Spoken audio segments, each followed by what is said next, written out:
Nah, di sini saya akan menerangkan tentang analisis metode dakwah.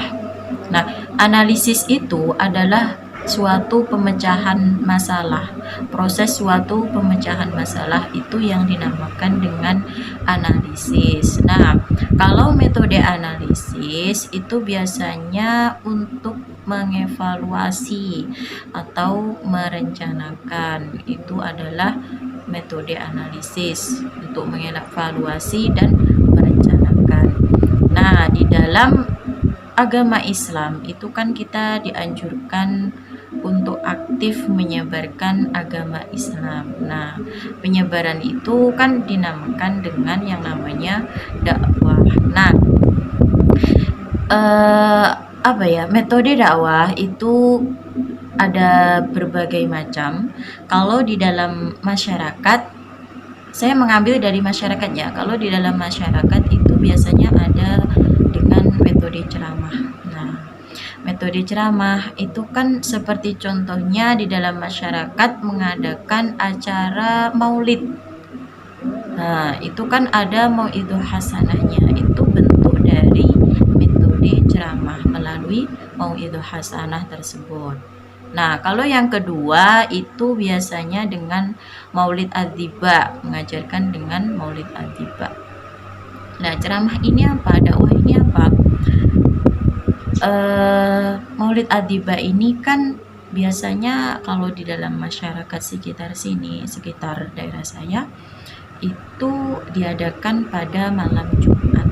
Nah, itu juga bentuk dalam metode ceramah kita itu dengan maulid adhiba, mengajak masyarakat kita atau teman-teman sekitar kita untuk bermaulid di masjid seperti itu.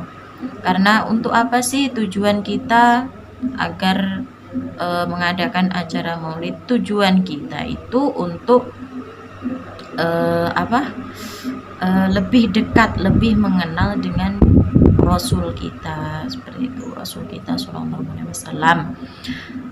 Terus lebih kecintaan kita, bentuk kecintaan kita kepada Rasul kita itu melalui bacakan adhiba seperti itu. Nah, yang ketiga itu dengan kita. Biasanya kalau di masjid, di masyarakat saya itu setiap subuh, ba'da subuh itu ada pengajian kitab. Nah, itu juga bentuk dari metode dakwah seperti itu. Nah, yang keempat itu ada keteladanan kita. Bagaimana kita mencontohkan kepada masyarakat kita, itu juga termasuk bentuk dakwah kita dalam masyarakat. Misalkan kita mempunyai tetangga. Nah, kita dengan tetangga kita itu harus saling menyapa. Jangan kita tidak menyapa. Itu juga bentuk kita dalam berdakwah itu. Akhlak kita kepada tetangga kita bagaimana, akhlak kita kepada orang tua kita. Makanya kita jadi contoh, itu juga sudah termasuk yang namanya dakwah seperti itu. Mungkin sekian dari saya, kurang dan lebihnya saya mohon maaf. Dilanjutkan dengan Mas Farhan itu tentang evaluasi metode dakwah. Oke, melanjutkan dari apa yang telah dijelaskan oleh Mbak Mila terkait analisis dakwah. Selanjutnya masuk pada evaluasi dakwah.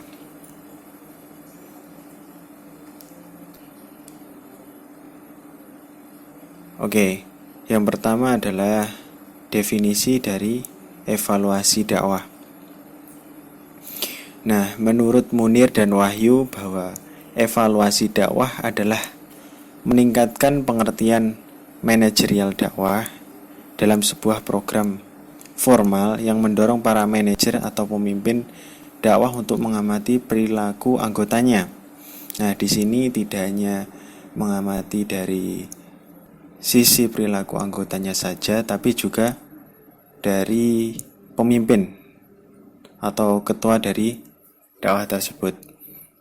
Nah, di sini evaluasi itu dimaksudkan untuk meningkatkan pengelolaan pengorganisasian dari dakwah. Nah, itu definisi dari evaluasi dakwah. Nah, dengan demikian pelaksanaan evaluasi menjadi hal yang sangat penting karena dapat menjamin keselamatan pelaksanaan dan berjalannya dakwah. Di samping itu, evaluasi juga penting untuk mengetahui positif dan negatifnya dalam pelaksanaan atau berjalannya kegiatan dakwah, program-program yang dilaksanakan. Nah, sehingga di situ dapat memanfaatkan yang positif dan meninggalkan yang negatif. Pastinya ketika sudah melalui tahap evaluasi, di situ pasti ada min dan plusnya, positif dan negatifnya dalam pelaksanaan.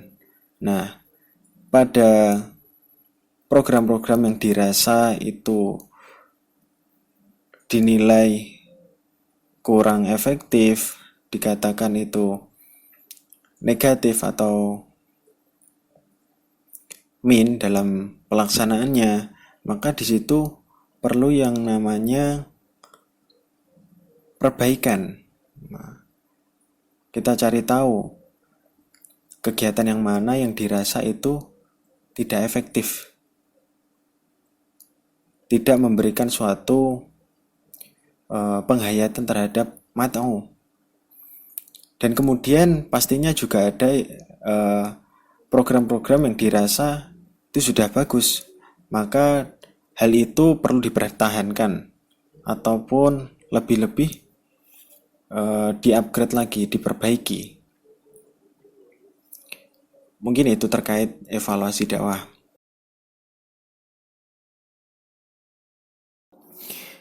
Kemudian masuk pada tujuan evaluasi dakwah. Yang pertama adalah untuk mengidentifikasi sumber daya dai yang potensial dalam sebuah spesifikasi pekerjaan manajerial.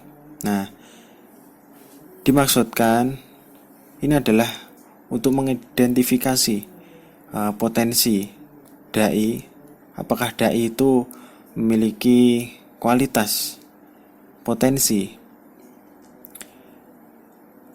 sehingga evaluasi pada hal ini sangatlah penting untuk menyaring dai-dai yang memiliki potensi agar kedepannya tidak ada yang namanya dai itu tidak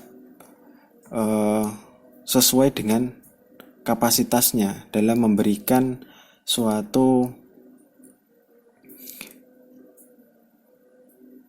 informasi terhadap mat'u. Oke, kemudian yang kedua adalah untuk menentukan kebutuhan pelatihan dan pengembangan bagi individu ataupun kelompok dalam suatu organisasi. Ya, pastinya dalam suatu organisasi perlu yang namanya pengembangan dan pelatihan guna untuk mengembangkan sumber daya dari individu ataupun kelompok. Dan ini tujuannya juga berdampak pada organisasi dakwah itu sendiri. Ketika dalam internnya, di dalam organisasi tersebut, sumber daya manusianya itu, individu ataupun kelompoknya itu memiliki kapasitas, memiliki pengetahuan, pengembangan terhadap kemampuannya, itu juga akan berdampak pada kegiatan dakwah. Seperti itu. Yang ketiga adalah untuk mengidentifikasi para anggota yang akan dipromosikan dalam penempatan posisi tertentu. Nah, di dalam suatu organisasi dakwah pastinya itu ada struktur organisasi, yang mana dengan adanya evaluasi ini dapat mempertimbangkan mana individu yang dirasa cocok menepati suatu bagian posisi di dalam struktur tersebut. Mungkin itu terkait tujuan evaluasi dakwah. Selanjutnya masuk pada evaluasi dakwah itu sendiri. Nah, secara garis besar dapat disimpulkan bahwa evaluasi dapat dilakukan dengan dua cara, yakni evaluasi terhadap perencanaan dan evaluasi terhadap pengorganisasian dakwah. Nah, evaluasi terhadap perencanaan itu dilakukan dalam rangka untuk apa? Untuk mengetahui apakah program yang dilakukan itu selaras, sesuai dengan visi dan misi, serta tujuan dari dakwah itu sendiri, atau tujuan dari organisasi dakwah itu. Kemudian, sedangkan evaluasi terhadap pengorganisasian dakwah itu dimaksudkan untuk apa? Nah, dimaksudkan untuk mengetahui implementasi pengaplikasiannya terhadap program-program dakwah, apakah dalam pengaplikasian program itu berjalan secara efektif. Di situ apakah ada perubahan dari terkhusus pada mat'u, apakah si mat'u ada peningkatan dalam religiusitas dari program-program yang dijalankan oleh organisasi dakwah ini. Nah, itu masuk pada pengorganisasian dakwah. Oke, mungkin itu saja penjelasan dari kami, penyampaian materi dari kelompok 13. Jika dirasa dari penyampaian kami ada yang kurang jelas atau kurang dimengerti, bisa ditanyakan. Nah, saya terima kasih pada teman-teman atas partisipasinya, atensinya dalam mengikuti presentasi pada hari ini. Dari kami kurang lebihnya mohon maaf. Assalamualaikum warahmatullahi wabarakatuh.